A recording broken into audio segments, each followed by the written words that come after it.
हिंदी में यूपीएससी की तैयारी से संबंधित प्रोग्राम्स को देखने के लिए सब्सक्राइब करें study IQ IAS Hindi. Hello everyone, very good evening. कैसे हैं आप सभी लोग? सबसे पहले आप सभी लोगों का मैं मनोज कुमार आपके अपने channel study IQ IAS Hindi पर बहुत बहुत स्वागत करता हूं और उम्मीद करता हूं कि आप सभी लोगों की पढ़ाई बहुत अच्छी चल रही होगी और जो लक्ष्य आप लोग लेकर के चले हैं उस लक्ष्य को हासिल करने में हमारी जो भूमिका है उसका आप लोग सदुपयोग कर रहे होंगे। ठीक है ना? तो चलिए आज हम लोग कला संस्कृति के अपने अगले टॉपिक दक्षिण भारत में मूर्ति कला, इस टॉपिक पर हम लोग चर्चा करेंगे। ध्यान रखिएगा दोस्तों, मध्यकाल में आप लोग अच्छे से जानते हैं कि उत्तर भारत में जब इस्लाम का प्रभाव पड़ने लगा और इस्लाम में मूर्ति कला की प्रतिबंधित जो परंपरा है उसकी वजह से मूर्ति कला और कह लीजिएगा सांस्कृतिक विकास विंध्याचल पर्वत श्रृंखला के नीचे की तरफ खिसक गया था। यानी कि दक्षिण भारत और दक्कन की तरफ वो परंपरा चली गई थी।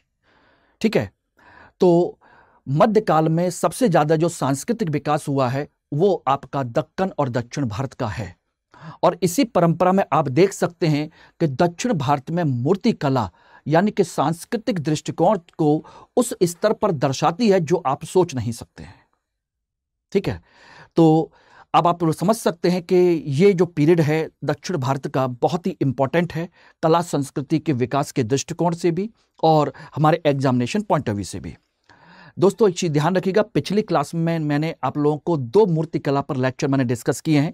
एक में पाषाण काल से लेकर के मूर्ति कला मैंने डिस्कस किया था मौर्य काल तक और दूसरे में किया था मौर्योत्तर और गुप्त काल तक, जहां पर मूर्ति कला के विभिन्न रूप आप लोगों ने डिस्कस किए, देखे, नोट्स बनाए और प्रॉपर तरीके से मैं एक एक करके सारी चीजों को मैंने आपके साथ डिस्कस किया है। ठीक है ना? आज हम दक्षिण भारत में मूर्ति कला के बारे में हम लोग चर्चा करने चल रहे हैं। Okay, are you ready? तो चलिए सभी लोग कृपया करके अगर हो सके तो बेहतर होगा कि आप लोग क्लास को लाइक और शेयर जरूर कर दीजिएगा और जिससे कि इसका जो फायदा है आपके जैसे बहुत सारे छात्र हैं जिन तक अच्छा कंटेंट नहीं पहुंचता है उन लोगों तक ये कंटेंट पहुंच सके। Thank you. तो चलिए इसको स्टार्ट करते हैं। दक्षिण भारत में एक चीज ध्यान रखना कि आपकी ये जो परंपरा है पल्लव, चोल, राष्ट्रकूट, होयसल और विजयनगर साम्राज्य की, इसमें मैंने आधुनिक काल का कंसेप्ट भी रखा हुआ है अलग से, क्योंकि इसी क्लास में मैं आधुनिक काल में जो मूर्ति कला का विकास हुआ उसकी चर्चा अलग से करूंगा। लेकिन पहले हम बात कर रहे हैं पल्लव काल के, वो दक्षिण भारत के संदर्भ में। आप लोग अच्छे तरीके से जानते हैं कि दक्षिण भारत जो है अपनी सांस्कृतिक परंपरा का सबसे चरमोत्कर्ष काल दर्शाता है। यानी कि इस पीरियड में हम कह सकते हैं कि ये जो परंपरा है दोस्तों, ये जो परंपरा है, मैं सभी के बारे में कुल मिला के बात कर रहा हूं, इसके अलग अलग चर्चा के बारे में तो हम लोग अलग से बात कर लेंगे। ये ध्यान रखना कि ये जो परंपरा है यह उत्तर भारत की परंपरा का ही निर्वहन है। उत्तर भारत की परंपरा जो चली आ रही थी उस परंपरा का निर्वहन है, यह ध्यान रखिएगा। ऐसा नहीं है कि दक्षिण भारत में कोई परंपरा थी ही नहीं, दक्षिण भारत में भी परंपरा थी, उत्तर भारत में भी थी, लोग आपस में मिलते जुलते भी थे और उसका प्रभाव भी था। जैसे आपने अमरावती कला के बारे में सुना तो वो दक्षिण भारत में उत्तर भारत की परंपरा का एक प्रभाव दिखाई देता है। ठीक है ना? दूसरा अंतर यहां पर एक और चीज समझिएगा, यह जो परंपरा है मूलतः ब्राह्मण और हिंदू धर्म से संबंधित है, मूलतः ब्राह्मण या हिंदू धर्म से संबंधित है, जबकि उत्तर भारत में वह मूलतः आपकी बौद्ध धर्म से ज्यादा प्रेरित थी। ठीक है ना? हालांकि ऐसा नहीं है कि इस पीरियड में कुछ भी ऐसा विकास नहीं हुआ जो आपके बौद्ध और जैन से हो। ठीक है ना? कुछ विकास जो हैं आपके बौद्ध और जैन धर्म से भी संबंधित हुआ है, संबंधित है। खासकर होयसल शासकों के समय में हम देख सकते हैं, इसकी आगे मैं चर्चा करूंगा होयसल शासकों के समय में। ठीक है ना? ध्यान रखिएगा। तीसरा पॉइंट इसमें और ध्यान रखने की जरूरत है, इस काल में जो मूर्तियां हैं, मूर्तियां वो आपको तीन रूप में दिखाई देती हैं। एक मूर्तियां मंदिरों के साथ हैं, मंदिरों में है, दूसरी गुफाओं में है और तीसरे खुले स्थान पर हैं। खुले स्थान पर यानी कि कहा जाए कि बिल्कुल मुक्त रूप में बनाई गई हैं, मुक्त रूप में बनाई गई हैं, जिनका कोई स्थान नहीं है। जैसे नटराज की मूर्ति को हम कह सकते हैं, उसी तरह की मूर्ति है। चौथा पॉइंट कह सकते हैं कि इस काल में जो मूर्तियां हैं, ध्यान रखना दोस्तों, मूर्तियां ध्यान रखिएगा, एक तो पत्थर की तो है ही है, पत्थर के साथ साथ धातु की मूर्तियां भी हैं। यानी विशेषकर आपने नटराज परंपरा को देखा होगा तो उसका एग्जाम्पल है। अधिकांश मूर्तियां तो आपकी पत्थर की हैं ही, ठीक है ना। लाल बलुआ पत्थर मुख्य रूप से पाया जाता है। अब जो सबसे महत्वपूर्ण चीज इसमें और जानने की जरूरत है वो और ध्यान रखिएगा, दक्षिण भारत की जो परंपरा जो है पूरी तरह मूर्तिकला का परंपरा स्वदेशी है। कैसी है? स्वदेशी है, पहली बात, ठीक है ना। दूसरा, इसमें स्वदेशी के साथ साथ यह अपने स्थानीय प्रभाव को दर्शाती है। स्थानीय प्रभाव को दर्शाती है, इस बात को ध्यान रखिएगा एवरीबॉडी। तीसरा चीज देखिएगा, इसमें आपका दैवीय स्वरूप जो है, दैवी है, आध्यात्मिक स्वरूप है, आध्यात्मिकता को बहुत उच्च स्तर पर दर्शाया गया है, ठीक है ना। और सबसे बड़ी चीज है यहां पर अलंकरण, यानी कि बारीक अलंकरण पर विशेष ध्यान दिया गया है, विशेष बल। तो यह है दक्षिण भारत की मूर्ति कला की विशेषताएं, जो इस पीरियड में सभी शासकों की कुल मिलाकर के हम कह सकते हैं। एवरीबॉडी क्लियर है? आधुनिक काल की विशेषताओं को हम अलग से देखने की कोशिश करेंगे। पहले हम यहां पर बात करते हैं किसकी? दक्षिण भारत की। एवरीबॉडी, और इसी के साथ मैं आप लोगों को एक इंपॉर्टेंट, आप लोगों को एक इंफॉर्मेशन में दे देता हूं, उसको आप ध्यान से रखिएगा। दोस्तों एक चीज समझिएगा कि जो लोग आप लोग में से 2025 या 2026 में एग्जाम क्वालिफाई करना चाहते हैं, एग्जाम देना नहीं बल्कि क्वालिफाई करना चाहते हैं, तो वो एक सिस्टमेटिक रणनीति के साथ अपने बैच को ज्वाइन करें, अपनी पूरी तैयारी करें, पूरा पर गाइडेंस के साथ तैयारी करें, ठीक है ना। और इसी संदर्भ में स्टडी IQ अपना बैच नंबर 2 मार्च का हिंदी में लॉन्च कर रहा है। और बैच की जो डेट है दोस्तों, ध्यान रखना, वो 20 मार्च है, सुबह 8 बजे मॉर्निंग का बैच है। और इसकी जो फीस है MK लाइव कोड यूज करने के बाद वो पड़ेगी आपकी फीस मात्र 23,999 रुपए। पिछले बैच में आपने देखा होगा इसकी फीस 24,999 थी, लेकिन आप लोगों को अभी 1,000 रुपए का ऐसे ही ऑफर या डिस्काउंट दिया जा रहा है, जिसका आप लोग इस समय इस्तेमाल कर सकते हैं। ओके, ध्यान रखिएगा। इसमें एक चीज और ध्यान रखने की जरूरत है, वो ये है कि आपकी जो तैयारी है वो 4 चरणों में हम लोग करवाएंगे। पूरे 2 साल का कोर्स है, देखेंगे तो डेट वाइज आप 2026 तक आपकी डेट जाती है, यानी 2024, 2025, 2026 के स्टार्टिंग तक, जब तक कि आपका कोर्स कंप्लीट नहीं होता, आपका सिलेक्शन नहीं होता। हकीकत यह है, यानी कि सारे प्रोसेस पहले फाउंडेशन फेज में सारी तैयारी कराई जाएगी, प्री कम मेंस के हिसाब से पूरा इंटरव्यू वगैरह सब कुछ कराया जाएगा, जिसमें टेस्ट सीरीज भी रहेगी, क्लास भी रहेंगी, ठीक है ना, आंसर राइटिंग भी रहेगी, सब कुछ है। उसके बाद प्री के टाइम पीरियड पर प्री की सेपरेट क्लास और टेस्ट सीरीज, मेंस के टाइम पीरियड में mains residential programme, test series, answer writing, practice, सब कुछ इसमें इंक्लूड होगा, ठीक है ना। और इंटरव्यू के टाइम पीरियड में इंटरव्यू की तैयारी पूरी तरीके से, सभी जितने भी हमारे साथ एसोसिएट IAS ऑफिसर्स हैं अनिल स्वरूप सर के साथ में, वो सब आपको प्रॉपर गाइड करेंगे पहले दिन से, मेंस खत्म होने के तुरंत बाद। ऐसा नहीं कि इंटरव्यू लेटर आ जाएगा उसके बाद कुछ करेंगे, जी नहीं, ऐसा कुछ नहीं है, वो स्टार्टिंग से ही आपको किया जाएगा। और इसको लेकर के आप लोग जरूर ध्यान रखिएगा कि यदि आप लोगों को कुछ भी मुझसे संबंधित, इस कोर्स से संबंधित कुछ भी पूछना है तो मुझे टेलीग्राम पर, इंस्टाग्राम पर या मेल ID पर मुझसे कांटेक्ट कर सकते हैं, मुझसे जुड़ सकते हैं। और इस क्लास का PDF और PPT जो है, कंटेंट वगैरह है, वो भी यहाँ से आप कलेक्ट कर सकते हैं, ठीक है ना। लेकिन एक चीज़ ध्यान रखिएगा, अगर आप कोर्स परचेज करते हैं और चाहते हैं कि वो मेरे साथ मिल करके आप लोग प्रॉपर गाइडेंस के साथ में तैयारी करें, तो डेफिनेट इस कोड को यूज करिए। यह कोड आपको मेरे साथ एसोसिएट करता है, आपके साथ जोड़ता है, जिसमें मैं आप लोगों को गाइड भी करूंगा। हालांकि पूरी टीम ही करेगी, लेकिन स्पेशली मेरा सपोर्ट आप लोगों के लिए बहुत ज़्यादा रहेगा, जिसमें प्रॉपर गाइडेंस से लेकर के हर एक चीज़ तक आप लोगों के लिए अवेलेबल है। ओके, चलिए ठीक। अब बात करते हैं दक्षिण भारत में।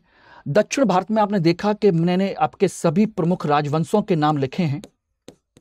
इस पीरियड में सभी जो प्रमुख राजवंश हैं, उन सभी के समय में कला संस्कृति का बृहत स्तर पर विकास हुआ था, ठीक है ना।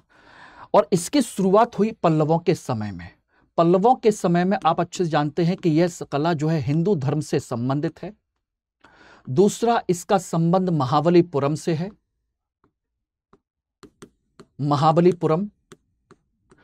तीसरा, आप अच्छे से जानते हैं कि इन शासकों ने रथ, मंडप और संरचनात्मक मंदिरों का निर्माण कराया था, मंदिरों का निर्माण कराया था। उसी के साथ में ध्यान रखना, इन्होंने आपके कुछ मूर्तियों का भी निर्माण करवाया था उसी के अंदर। और वो मूर्तियां इतनी बेहतरीन हैं कि आप सोच नहीं सकते हैं। यानी पूरी तरीके से स्वदेशी, पूरी तरीके से परंपरागत हमारी जो कला संस्कृति की जो परंपरा है उसको दर्शाती हैं। इनमें सबसे बेहतरीन नमूना है आपका महिषी गुफा का। यह महिषी गुफा है और महिषी गुफा में आपके विष्णु की मूर्ति है। ये विष्णु की, भगवान विष्णु की मूर्ति महिषी गुफा में पल्लवों के समय में। और यह दीवार पर बनाई गई पूरी मूर्ति है, यानी पत्थर काट करके पूरी दीवार बनाई गई, उस दीवार पर मूर्ति का अंकन किया गया है।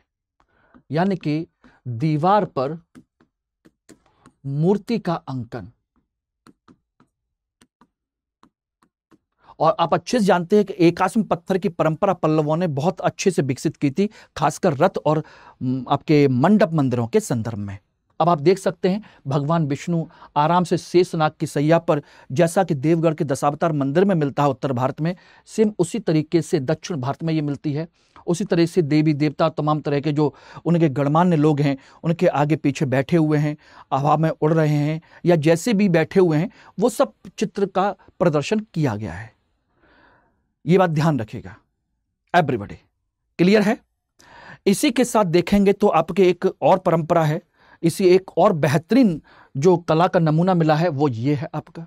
ये भी वहां का मंडप में है, पल्लवों के मंडप में ही परंपरा मिली है, ये ध्यान रखना, उनके मंडप में। और ये आपके किसकी है? गंगावतरण की मूर्ति का, गंगावतरण। यानी कि जब भीष्म ने तपस्या की, भीष्म ने उसकी आपकी तपस्या की गई थी, और तपस्या करने के बाद जब गंगा स्वर्ग से धरती पर आने के लिए तैयार हुई, तो फिर उसको संभालने के लिए भगवान भोले शंकर को अपनी जटाओं में संभालना पड़ा था, ये कहा जाता है, ठीक है ना। तो पल्लवों के गंगावतरण का संदर्भ है। और ये देखेंगे तो ये रहे वो ऋषि जिन्होंने इसके लिए तपस्या की थी, ठीक है ना। तो वो जो तपस्या का जो संदर्भ है, वो सारी चीजें वो सब यहां पर जुड़ी हुई हैं, उन सारी चीजों को यहां पर उकेरा गया है। यहां देखेंगे तो हाथी हैं, बिल्कुल उसी तरीके के आदमकद हाथी के रूप में इनको प्रदर्शित किया गया है। ये भी पत्थर के उसी दीवार पर ही है, यानी चट्टानों पर ही ये पूरा का पूरा अलंकरण किया गया है मूर्ति का, समझ लीजिएगा। तो ये पल्लवों के समय की हैं। बाकी जो मूर्तियां हैं वो उनके मंदिरों के अंदर, संरचनात्मक मंदिरों के अंदर, या कह सकते हैं आपके मंडप या रथ मंदिर के अंदर बनाई गई हैं, वो तो अपनी जगह पर हैं ही। एवरीबॉडी क्लियर, समझ में आ गया। चलिए, इसके बाद हम बात करते हैं चोलों के समय में। चोलों के समय में ध्यान रखना, चोलों ने स्थापत्य कला को विशेष तौर पर बढ़ावा दिया था, को विशेष तौर पर बढ़ावा दिया था स्थापत्य कला को, ठीक है ना। लेकिन इन्होंने ऐसा नहीं है कि चित्रकला को, वो मूर्ति कला को बढ़ावा ना दिया हो, इन्होंने मूर्ति कला को भी उतना ही बढ़ावा दिया। और इनके बारे में मैंने आपको बात कही थी कि कुछ लोग जो हैं, इनके बारे में कहते थे कि ये दैत्यों की तरह निर्माण करते हैं और सुनारों की तरह उसका अलंकरण करते हैं, यानी कि माहीन और बारीक अलंकरण, ठीक है ना, ध्यान रखेगा। इनके समय में मूर्तिकला के संदर्भ में अगर हम बात करें तो याद ध्यान रखिएगा, दो चीजें हैं। एक, इनके समय में जो मूर्तियां बनी हैं मंदिरों के साथ तो जुड़ी हैं ही, और दूसरी आपकी मुक्त मूर्तियां भी हैं। मुक्त मूर्तियों का निर्माण भी हुआ है, और जो मुक्त मूर्तियां हैं वो मूलतः तांबे की हैं, और वही है भ्रष्ट मोम पद्धति से निर्मित। भ्रष्ट मोम पद्धति से निर्मित तांबे की मूर्तियां हैं, ठीक है ना। तो मंदिरों के साथ में, मंदिरों में देखेंगे तो आपके जो ध्यान रखिएगा, उनका जो मुख्य बल दिया गया है, इसमें जो मूर्ति हैं ध्यान रखना, वो मुख्य देवता की तो है ही है, ठीक ना। साथ के साथ उनके वाहन, मुख्य देवता के वाहन विशेषकर नंदी, क्योंकि जो चोल शासक हैं वो शिव के भक्त थे, इसलिए नंदी। तीसरा, इनमें उन्होंने इसका उपयोग किया है मंदिर के अलंकरण के लिए। मंदिर के अलंकरण के लिए मूर्तियों का उपयोग किया गया है, ध्यान रखना। और कुछ मूर्तियां पृथक रूप से भी बनाई गई हैं। इनमें आप ये देखेंगे तो आपके ये तंजौर के बृहदेश्वर मंदिर की नंदी की ग्रेनाइट की मूर्ति है। ग्रेनाइट की मूर्ति है ये, उसी प्रांगण में है जहां पर आप देखते हैं कि विशालकाय मंदिर है, उसी के प्रांगण में सामने ही विशालकाय ब्लैक ग्रेनाइट की बनी हुई नंदी की मूर्ति है। और इस मूर्ति को भी सोचिएगा प्रॉपर तरीके से सुसज्जित अलंकृत किया गया है। अलंकृत है, सुसज्जित है, और ये सारी जो परंपरा है, ये चीज है, ये दर्शाती है कि उस समय के कलाकार वास्तव में किसी सुनार से कम नहीं थे। इतनी बेहतरीन कारीगरी के साथ इसको बनाया गया है। और यही नहीं, ऐसी बहुत सारी मूर्तियां हैं, बहुत सारी चीजें हैं जो वहां देखने के लिए आपको सोचना नहीं पड़ेगा। जाएंगे तब आप पता चलेगा कि क्या बेहतरीन नमूना है। तब आप कहेंगे कि वास्तव में अभी हमें इंडिया ही घूमना चाहिए। विदेशों में घूमने के लिए तो बहुत कुछ है, लेकिन इंडिया में इतना है ये हमने सोचा नहीं था।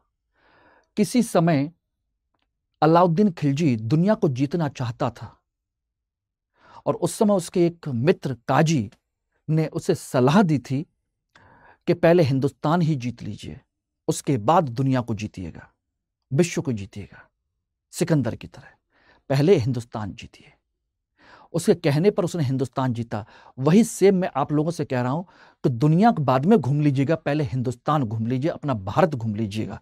भारत की जो सांस्कृतिक विविधता है उसको देख लीजिएगा, तब आपको पता चलेगा कि क्या है और किस तरह की परंपरा है, ठीक है ना। ये देखेंगे तो आपके चोलों के समय में तांबे की मूर्तियों का निर्माण, मूर्ति नटराज की मूर्ति है, और नटराज की मूर्ति है, आप अच्छे से जानते हैं, उनके तांडव और लास्य नृत्य करते हुए है। तांडव है आपका विध्वंसकारी कह सकते हैं, यानी कि क्रोधी रूप, और लास्य रूप यानी कि कहा जाए कि सृजनकर्ता रूप कहा जाता है। ये नटराज के दो अलग अलग रूपों में आपको मूर्ति के साथ जो एविडेंस है, सारी चीजें हैं, वो मिलती हैं। ध्यान रखना, आनंद रूप कह सकते हैं और रौद्र रूप कह सकते हैं इसको। इसी को हम रौद्र रूप कहते हैं, और इसे हम कह सकते हैं आनंद रूप। ये अलग अलग रूप में आपको मिलती हैं। और इसी तरह की नटराज की मूर्ति प्रधानमंत्री मोदी ने भारत मंडपम के प्रांगण में स्थापित की है आपके दिल्ली में। याद आ रहा है कि नहीं आ रहा? बिल्कुल। और ये तांबे से निर्मित हैं, तो मैंने आपको बताया था भ्रष्ट मोम पद्धति से ही बनाई जाती थी, यानी कि जिसमें पहले मोम से मूर्ति बनाई जाती है, फिर उसके ऊपर मिट्टी का लेप चढ़ाया जाता है, और उसके बाद उसको सुखाया जाता है, और छेद करके गर्म करके मोम को बाहर निकाल दिया जाता है, और उसी जगह पर धातु को पिघला करके अंदर डाल करके फिर उसकी मूर्ति बनाई जाती है, ठीक है ना। ये भी उसी के तरीके के आप नमूने हैं। आप देख सकते हैं कि ये अन्य देवी देवताओं की तांबे की मूर्तियां हैं। अनेक प्रकार के देवी देवताओं की तांबे की मुक्त मूर्तियां बनाई गई हैं। मूर्तियां निर्मित की गई हैं।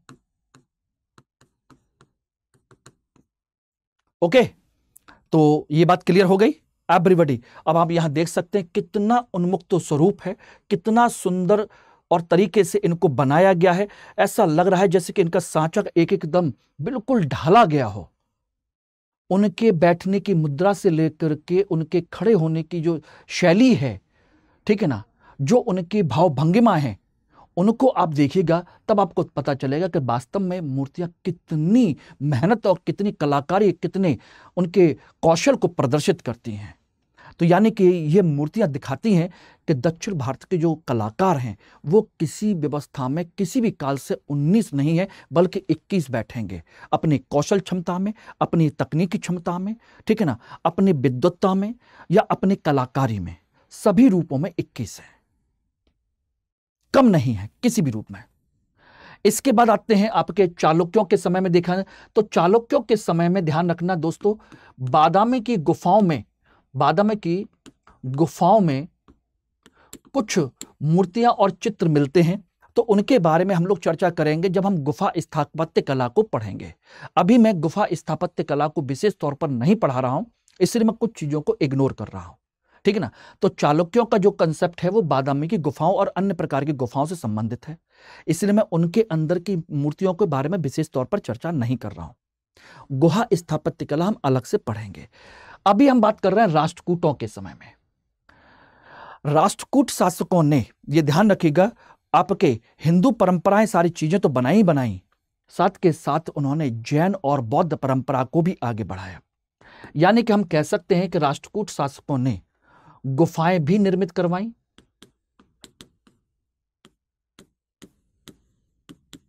गुफाएं भी निर्मित की उन्होंने, ठीक है ना, और उन गुफाओं में चित्रकला और मूर्तिकला दोनों का निर्माण करवाया। बादामी की गुफाओं में भी उसी तरह का हुआ, ठीक है ना। ध्यान रखिएगा एवरीबॉडी, ठीक। इन्हीं गुफाओं में एक गुफा है एलिफेंटा की गुफा, एलिफेंटा, इसका मैं जिक्र जरूर करूंगा। बहुत फेमस गुफा है जिसके अंदर आपके बहुत सारे चित्र, बहुत सारे मूर्तियां आपको दिखाई देंगी। आप उसको देखेंगे तब मैं आपको बताऊंगा इसमें, ठीक है ना, ध्यान रखना। लेकिन इसके अतिरिक्त जो आपके ध्यान देने की जरूरत है वो है आपकी गोमटेश्वर की श्रवण बेलगोला की मूर्ति। श्रवण बेलगोला की मूर्ति, श्रवण बेलगोला, यानी कि भगवान ऋषभदेव जैन तीर्थंकर, जो जैनों के पहले तीर्थंकर हैं, जैन तीर्थंकर भगवान ऋषभ के बेटे गोमट की मूर्ति है कर्नाटक में। एक विशालकाय मूर्ति है और ये सोचिएगा जरा जरा से लोग खड़े हुए हैं, कितना बड़ा विशाल रूप इसका प्रदर्शित किया गया है और ये खुले में बनी हुई है ऋषभदेव की मूर्ति। और ये जो प्रोग्राम है, इनका प्रोग्राम का नाम है महामस्तकाभिषेक, महामस्तकाभिषेक। ये एक समारोह का आयोजन किया जाता है जहां पर दूध और तमाम तरह की चीजों से इनको नहलाया जाता है, इनका अभिषेक किया जाता है गोमटेश्वर का। यहां से ये देख रहे हैं, यहां से इनको दूध और तमाम तरह के फल फूल और तमाम सारी चीजों से इनके ऊपर उसको डाला जाता है, अभिषेक किया जाता है। यहां से अभिषेक करते हैं और ये अभिषेक सामान्य अभिषेक नहीं है, इसलिए ये कैसा है, महाअभिषेक है। और किसका अभिषेक है, मस्तक का, इसलिए महामस्तकाभिषेक कहलाता है, महामस्तकाभिषेक। एवरीबॉडी, ये इनकी मूर्ति है। ये राष्ट्रकूट शासकों के समय बनाई गई थी। शासक, किसी शासक ने नहीं बल्कि शासक के जो सेनापति हैं उन लोगों ने इसको बनवाया था, जो जैन धर्म के फॉलोअर थे, उन्होंने इसका निर्माण किया था। दूसरा देखेंगे दक्षिण भारत में, वहीं पर ये आपकी एलिफेंटा की गुफा है, एलिफेंटा की गुफा, और इसमें यह आप देखेंगे हिंदू धर्म से संबंधित मूर्ति है। यह है आपकी भगवान बराह की मूर्ति, ठीक है ना, बराह की मूर्ति। और यह है आपकी शिव की मूर्ति, शिव की त्रिमूर्ति,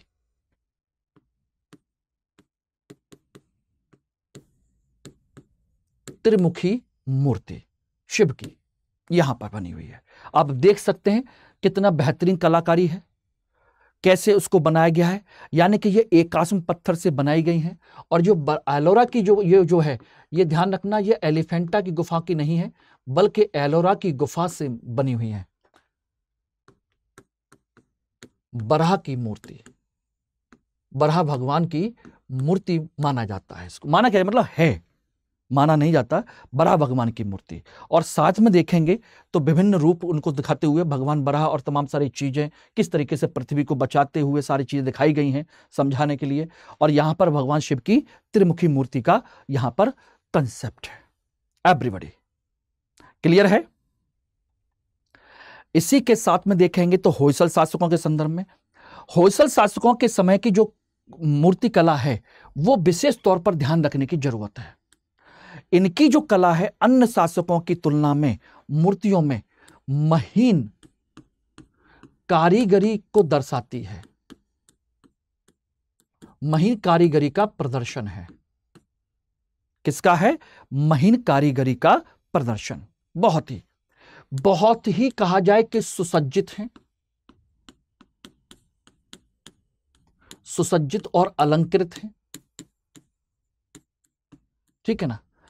तीसरा इनमें बात क्या ध्यान रखा जाए तो ये मूलतः हिंदू धर्म से संबंधित हैं।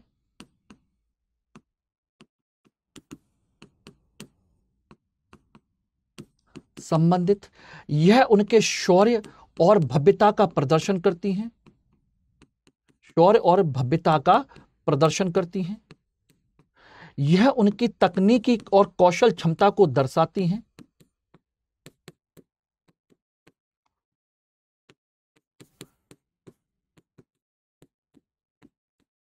उस समय की तकनीक और कौशल क्षमता का प्रदर्शन है। भगवान कृष्ण की मूर्ति आप यहां देखेंगे तो किस तरीके से, बस हाथ में बांसुरी नहीं है, उसका सिंबल बना हुआ है। सोचिए, बांसुरी बजाते हुए रासलीला की मुद्रा में खड़े हुए भगवान शिव कृष्ण जो हैं आपकी मूर्ति बजा रहे हैं। और चारों तरफ देखेंगे तो इनका सोचिएगा स्थापत्य कला कितना उच्च कोटि का है, जहां पर जो स्तंभ हैं वो भी मूर्तियों से ही बने हुए हैं। ये देखेंगे, इधर देखेंगे या इधर देखेंगे तो यानी कि पूरी की पूरी छत और जो परंपरा है चारों तरफ से बरांडे की, वो सब स्तंभों पर मूर्तियों के माध्यम से ही उसको सुसज्जित किया गया है। अब आप समझ लीजिएगा, यह बेहतरीन कलाकारी आपकी भगवान कृष्ण को प्रदर्शित करने में होयसल शासकों ने, या कह लीजिए कि होयसल के कारीगरों ने इसको बनाया। ठीक है ना? दूसरी आप देखेंगे तो यह भी आपके उसी समय की है, होयसल शासकों के समय में। गोवर्धन पर्वत लिए हुए, गोवर्धन पर्वत को उठाए हुए, गोवर्धन पर्वतधारी कृष्ण की मूर्ति, गोवर्धन पर्वतधारी कृष्ण की मूर्ति, यह भी आपके यहां बनाई गई है।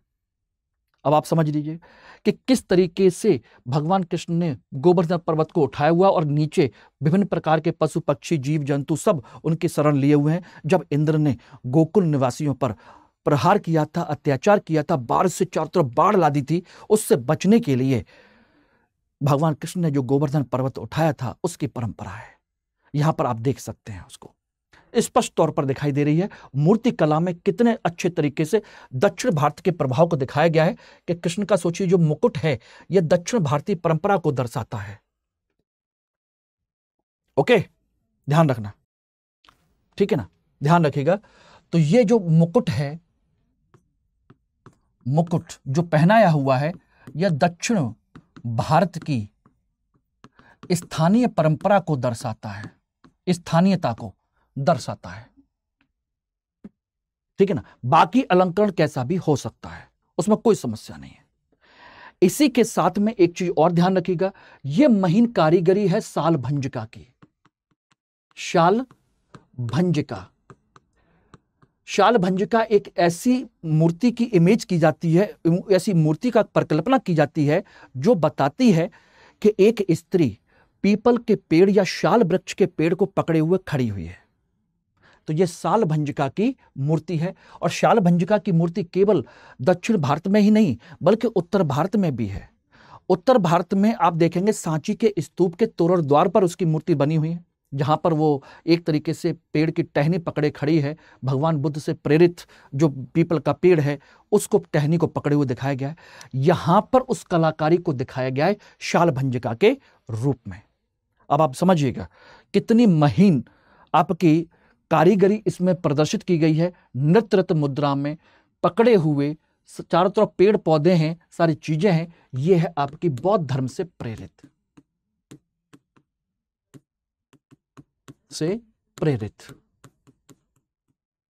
एवरीबॉडी क्लियर है, समझ में आ गया। और इसके बाद आएंगे तो विजयनगर साम्राज्य। विजयनगर साम्राज्य के जो अधिकांश साक्ष्य हैं, ध्यान रखना, वो साक्ष्य आपके हम्पी में मिलते हैं, लेकिन हम्पी जो है काफी हद तक नष्ट कर दिया गया। आपके बहमनी साम्राज्य के शासकों ने मिलकर के उसको नष्ट कर दिया था। फिर भी कुछ अवशेष बचे हुए हम्पी में, और उसी अवशेष की वजह से हम्पी को हम यूनेस्को की वर्ल्ड हेरिटेज साइट में काउंट करते हैं। उसने यूनेस्को ने दर्जा दिया हुआ है। और ध्यान रखना, ये जो कंसेप्ट है, ध्यान रखिएगा, यहां पर स्थापत्य और मूर्तिकला दोनों के साक्ष्य हमको मिलते हैं। और ये जो मूर्ति आप दिखाई गई है, भगवान नरसिंह की मूर्ति है। भगवान नरसिंह की मूर्ति को दर्शाया गया है, किस तरीके से उसका अलंकरण किया गया है, किस तरीके से साउथ की परंपरा, वही साउथ का जो ऊपर मुकुट का जो कंसेप्ट है आप देख सकते हैं, ठीक है ना, ध्यान रखना। लेकिन ध्यान रखिएगा एक चीज और है कि यहां पर जो आपका अलंकरण है, अलंकरण वह स्थापत्य की तुलना में कम है। स्थापत्य की तुलना में कम है, ठीक है ना, उतना अलंकरण नहीं है। यानी कि विशाल रूप तो दर्शाया गया है, लेकिन उतना अलंकरण नहीं है। या कह लीजिए अलंकरण होगा तो हमें उसके साक्ष्य प्रॉपर तरीके से नहीं मिले। और चौथी चीज, ये आपके हिंदू धर्म से ज्यादा प्रेरित है। ज्यादातर ये हिंदू धर्म से प्रेरित हैं, ये ध्यान रखिएगा। इसका दूसरा नमूना आपका ये रहा, नृत्य रथ मुद्रा में एक नर्तक की मूर्ति, नृत्य रथ मुद्रा में, ठीक है ना, नृत्य रथ मुद्रा में मूर्ति, परंपरा वही दक्षिण भारत की, आप देख सकते हैं उसको, बिल्कुल सुडौल, बिल्कुल आकर्षक समझ सकते हैं। यानी कि हम कह सकते हैं कि इन्होंने एक प्रकार से चोलों की परंपरा को आगे बढ़ाया है, इसमें कोई शक नहीं है। तो ये आपकी दक्षिण भारत की मूर्ति कला की परंपरा के बारे में मैंने आपको डिस्कस किया। अब आप समझ चुके होंगे कि मूर्ति कला कितनी महत्वपूर्ण है, कहां कहां से इसके एविडेंस मिले हैं, किस किस रूप में मिले हैं। अब इसी के साथ एक जो साक्ष्य है वो है आपका, यहां ध्यान दीजिएगा, ये है 11 मूर्ति, 11 मूर्ति, और ये दिल्ली में स्थित है, ठीक है ना। इसका जो निर्माता है, इसका जो डिजाइन करता है, उनका नाम है देवी प्रसाद चौधरी। देवी प्रसाद चौधरी, ये रहे, देवी प्रसाद चौधरी ने इसको बनाया है। और सोचिए, सिंगल स्टोन से इसको बना करके आपके सामने खड़ा किया है, पत्थर से बनी हुई मूर्ति, आप देखिएगा। और यह गांधी की दांडी मार्च की मूर्ति है।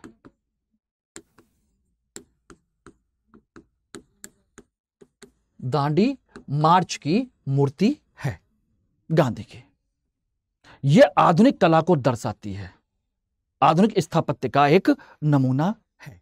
यानी कि हम कुल मिलाकर के कह सकते हैं कि आपके आधुनिक काल में इस मूर्ति कला की परंपरा को यूरोपीय लोगों ने शुरू किया था।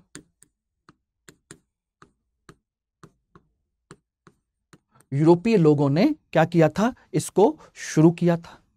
यह मूलतः गैर धार्मिक है, यानी कि यह सामाजिक और राजनीतिक मूर्तियां ज्यादा हैं, ठीक है ना। इन पर चूंकि यूरोपीय लोगों ने शुरू किया था, इसलिए यूरोपीय प्रभाव भी है, यूरोपीय प्रभाव। और यूरोपीय प्रभाव क्या है, यथार्थ, यानी विदेशी प्रभाव, यानी कि यथार्थ पर बल, ठीक है ना। बाद में जाकर के इनमें कुछ भारतीय कलाकार भी आगे चल करके जुड़ते चले गए और इन्होंने फिर भारतीय चित्रकला को, मूर्तिकला को आगे बढ़ाया था। ठीक है ना, ध्यान रखना। खास बात क्या है, इसमें एक चीज और ध्यान रखने की जरूरत है, ये सभी के सभी भारतीय कलाकार हैं, कलाकार हैं। ठीक है ना, इन्होंने चित्रकला की तुलना में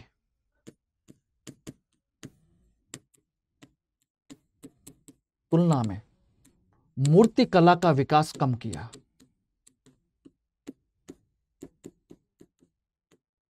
विकास क्या हुआ? कम हुआ उसकी तुलना में। लेकिन इसका भी जो केंद्र था, केंद्र बंगाल में शांति निकेतन ही था, शांति निकेतन, और दूसरा केंद्र था आपका मद्रास में, दूसरा केंद्र मद्रास में, जिसे हम क्या कहते हैं, आपका एक बड़ा अच्छा सा नाम दिया गया है इसको, मद्रास स्कूल ऑफ आर्ट।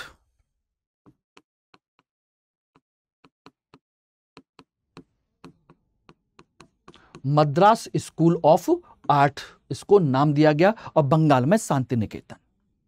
यानी कि देवी फणींद्रनाथ चौधरी, देवी रेणुका, आपके क्या नाम है, रोहित कांत, हिरण्मय चौधरी हैं, देवी प्रसाद चौधरी हैं, अवनींद्रनाथ टैगोर हैं, राम किंकर वैज हैं, इन लोगों ने इस परंपरा को आगे बढ़ाया था। और इसमें आगे जाकर के शंखो चौधरी हैं, सोमनाथ हीर हैं, सुधीर रंजन हैं, मीरा हैं, और आपके एक व्यक्ति और हैं जिनका नाम है चिंतामणि, जिन्होंने इस परंपरा को आगे बढ़ाया था। ठीक है ना, ध्यान रखिएगा। लेकिन मूलतः सबसे बड़ा कलाकार उस समय के सन 47 के आसपास और उससे पहले के कलाकार ये हैं जिन्होंने इस कला को आगे बढ़ाया और उसके बाद भी आगे बढ़ाया। अब आप देखेंगे तो ये हिरण्मय चौधरी की एक मूर्ति का नमूना है, महात्मा गांधी का, आप देखेंगे हिरण्मय चौधरी का। इसके अलावा देखेंगे तो राम किंकर बैज की जो मूर्तियां हैं, ये है आपकी किसकी, यक्ष और यक्षिणी की, यक्ष यक्षिणी की मूर्तियां हैं, और ये कहां लगी हैं, आरबीआई के हेडक्वार्टर के गेट, हेडक्वार्टर मुंबई में, मुंबई के द्वार पर ये दोनों लगी हुई हैं मूर्तियां, दोनों तरफ आप देखेंगे पूरा का पूरा तो दोनों तरफ लगी हुई हैं यक्ष यक्षिणी की मूर्तियां। ये बिल्कुल आधुनिक स्थापत्य कला, आधुनिक मूर्ति कला के रूप को प्रदर्शित करती हैं। ये भी आपके राम किंकर वैज की हैं। इनके बारे में तो मैं आपको पहले भी बता चुका हूं। ये आपके संथाल परिवार के, आपका जो माइग्रेशन हो रहा है उसको प्रदर्शित करती है कि एक संथाल परिवार एक जगह से दूसरी जगह पर कैसे घूम रहा है, उसके साथ उसका एक कुत्ता है, बाकी जो लोग हैं अपना सामान उठा करके इधर से उधर जा रहे हैं। यह आधुनिक कला है। और एक आपकी ये रही, विभिन्न मुद्राओं में जो पुरुष हैं उनको दर्शाया गया है, यानी कि इसमें धार्मिक मूर्ति कला का जो साक्ष्य है बिल्कुल ना के बराबर है। एवरीबॉडी क्लियर, समझ में आ गया? तो ये सारी परंपरा इस तरीके से आगे विकसित हुई थी, और मैं समझता हूं कि आपको मूर्ति कला के सभी रूप, सभी पक्ष स्पष्ट तौर पर समझ में आ चुके होंगे। ठीक है, तो चलिए, बाकी कोई भी डाउट हो तो मुझे टेलीग्राम, इंस्टाग्राम या मेल आईडी पर मुझे क्या कर लीजिएगा, कांटेक्ट कर सकते हैं। और ध्यान रखिएगा, इस कोड को यूज करना मत भूलिएगा। अगर आप चाहते हैं कि मेरे साथ जुड़ करके आप अपनी तैयारी को आगे बढ़ाएं तो आप इसके माध्यम से, इस कोड के माध्यम से डिस्काउंट ले सकते हैं पूरी तरीके से, कोई समस्या नहीं है। और साथ के साथ कोई भी कोर्स ज्वाइन करेंगे तो मेरा गाइडेंस आप लोगों के साथ में रहेगा, डिस्काउंट भी मिलेगा, सारी चीजें भी होंगी। ठीक है ना, चलिए, thank you very much. Hindi में यूपीएससी की तैयारी से संबंधित प्रोग्राम्स को देखने के लिए सब्सक्राइब करें स्टडी IQ IAS हिंदी।